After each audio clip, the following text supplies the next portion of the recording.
আসসালামু আলাইকুম। কেমন আছেন সবাই? আরও একটি নতুন রেসিপি নিয়ে হাজির হলাম আপনাদের মাঝে। ঢাকা দক্ষিণা কিচেনের জনপ্রিয় ভাইরাল আইটেমে হচ্ছে মক্কা মাটনের গরু মাংস। কীভাবে আপনারা এটা বাসায় রান্না করতে পারেন সেটাই আমি আজ আপনাদের সাথে শেয়ার করব। এখন রেসিপিটা শুরু করা যাক। আমি 1.5 কিলো মাংস নিয়েছি। মাংসটা আমি কেটে ভালোভাবে ধুয়ে পানি ঝরতে দিয়েছি একটা চাটনির মধ্যে। এখন প্রয়োজনীয় মশলাগুলো দেখে নেওয়া যাক। এখানে আমি 2টি বড় এলাচ নিয়েছি, 2টি স্টার এলাচ নিয়েছি, 3টি তেজপাতা ছিঁড়ে নিয়েছি, 5-6টি শুকনো লাল মরিচ নিয়েছি, 4-5টি কালো গোলমরিচ নিয়েছি, 5-6টি এলাচ নিয়েছি, 4-5টি দারচিনি নিয়েছি, মিষ্টি জিরা নিয়েছি 1 টেবিল চামচ, লবঙ্গ নিয়েছি 4-5টি। আমি এখানে নিয়েছি 1 টেবিল চামচ গরম মশলা, 1 টেবিল চামচ লাল মরিচের গুঁড়ো, 1 টেবিল চামচ হলুদ গুঁড়ো, 1 চা চামচ ধনিয়ার গুঁড়ো, নিয়ে নিচ্ছি 1 চা চামচ গোলমরিচের গুঁড়ো, নিয়ে নিচ্ছি স্বাদমতো লবণ। এখানে আমি চুলায় একটি কড়াইতে মেজারমেন্ট কাপে 1 কাপ সরিষার তেল বলক না আসা পর্যন্ত গরম করে নিচ্ছি।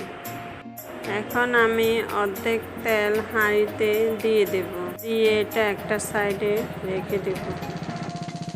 এখানে আমি মেজারমেন্ট কাপে 1/2 কাপ পেঁয়াজ বাটা নিয়েছি, দিয়ে দিচ্ছি 1.5 টেবিল চামচ করে আদা রসুন বাটা, দিয়ে দিচ্ছি গুঁড়ো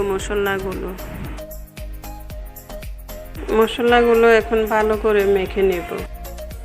এখন আমি গরুর মাংসটা দিয়ে দিব। আপনারা চাইলে খাসি দিয়েও করতে পারেন অথবা মুরগি দিয়েও করতে পারেন। এখন মশলার সাথে মাংসটা খুবই ভালো করে মেখে নিতে হবে। 5-6টি আস্ত রসুন দিয়ে আবারও ভালো করে মেখে নেব।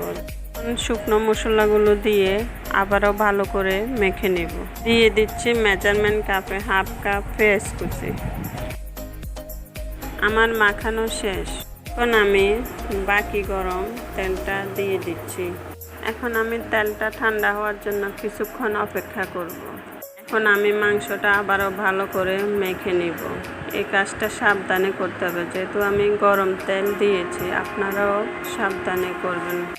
আপনাদের হাতে সময় থাকলে এটা আপনারা 30 মিনিটের জন্য ম্যারিনেট করে রাখতে পারেন। হাতে সময় না থাকলে আপনারা সাথে সাথেও রান্না করতে পারেন। আমিও তাই করতেছি। আমি হাঁড়িতে মাংসটা দিয়ে দেব। আমি মাংস থেকে কিছু মশলা নিয়ে হাঁড়িতে দিয়ে দিচ্ছি।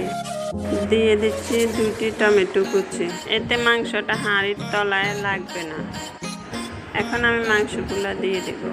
এভাবে আপনারা মাংসটা হাঁড়িতে দিয়ে এরপরে আটা দিয়ে মুখ মেরে ঢাকনা দিয়ে চুলাতে বসিয়ে দেবেন। কীভাবে আমি হাঁড়িতে ঢাকনাটা দিচ্ছি দেখে বুঝে নেন।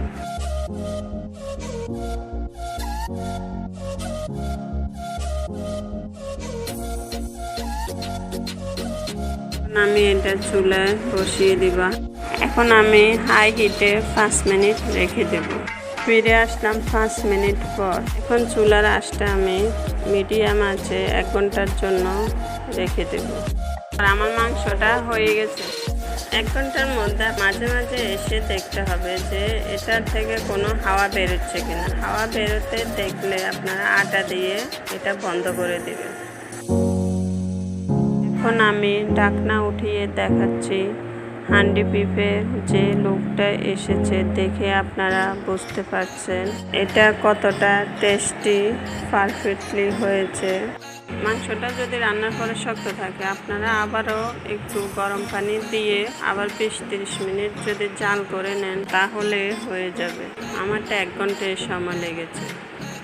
এই হান্ডি বিফটা মজা, আপনারা ঘরে না তৈরি করলে বুঝবেন না। আশা করি আজকের রেসিপিটি আপনাদের ভালো লেগেছে। রেসিপিটি ভালো লাগলে লাইক করতে ভুলবেন না।